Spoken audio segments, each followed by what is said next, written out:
Assalomu alaykum do'stoni aziz. Як навори навбатиро дар бораи стратегияи стохастик, яъне ба воситаи индикатор стохастик чӣ хел сделкаро сар кардан, ман барои шумо як навор ташкил кардам. Бинед ва омӯзед.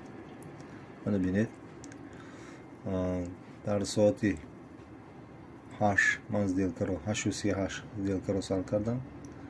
Мебахшед 7:41 сделка сар кардам. Дар кадом асос ман сделкаро ба сел табдил додам? Дар асоси индикатори чи стохастик. Дар асоси 7:41 дидам ки индикатор стохастик аз боло ба поён бурида истодааст, яъне ранги кабуд сурхро аз боло ба поён бурида истодааст. Ин нишон медиҳад ки мо сделкаро ба сел табдил диҳем. Вақте ки аз поён ба боло мебурд, сделкаро бай мекардем. Аз боло ба поён сделка чӣ мекардем? Сел мекардем.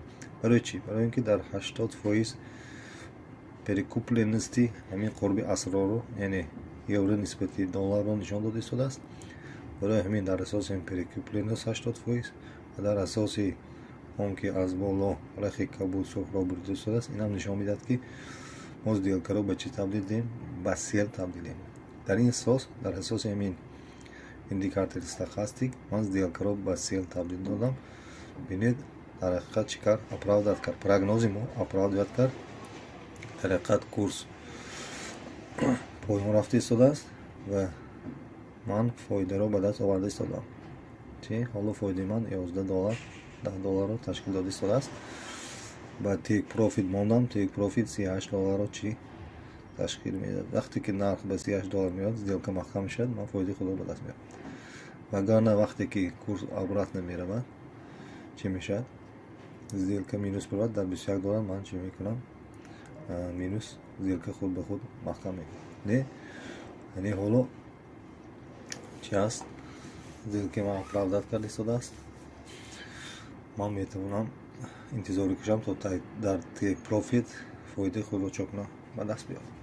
Акнун як дигар чиз нозукӣ аст. Акнун вақте ки сделкаи шумо оправдат кард, лекин шумо намехоҳед ки баъд аз чанд муддат сделкаи шумо баъд шавад минус равад. Ин тавр шумо чӣ кор мекунед? Стоп-лосси худро аз уровни зиён ба плюс оварда мерасонед. Чӣ тавр? Мана фарз кардем, дидед ки стоп-лосси шумо дар уровни минус $21 истодааст. Шумо қапида бо муш ба поён чӣ меоред? Овардед. Ана. Дар ин ҳолат сделкаи шумо чӣ шуд?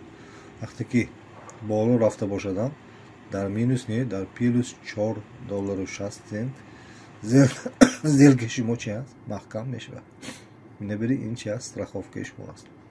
Мана бинед, ман ба боён кардам. Вақте ки курс поён равад, ба фоидаи ман аст. Вақте ки обратка равад ҳам, яъне баръакс равад ҳам, ба плюс чӣ мешавад? Сделкаи ман маҳкам мешавад. Ин як чӣ тарзи аз минус худро нигоҳ доштан аст. Инчунин функсияли ҳам чӣ мебинем? Мана бинем, дар соати 8 мебахшед 7:41 алифтараш ман сделкаро бокушодам. Сделкаи ман оправдат кард, яъне $5.60 фоида оварда истодааст. Бинобар ин ман мехоҳам ки боз вақте ки курс обратно меравад, ман ба зиён наравам. Бинобар ин стоп-лосси худро дар поён оварда мемонам. Бинед, мана қабидем стоп-лоссро оварда ба поён овардем, мондем.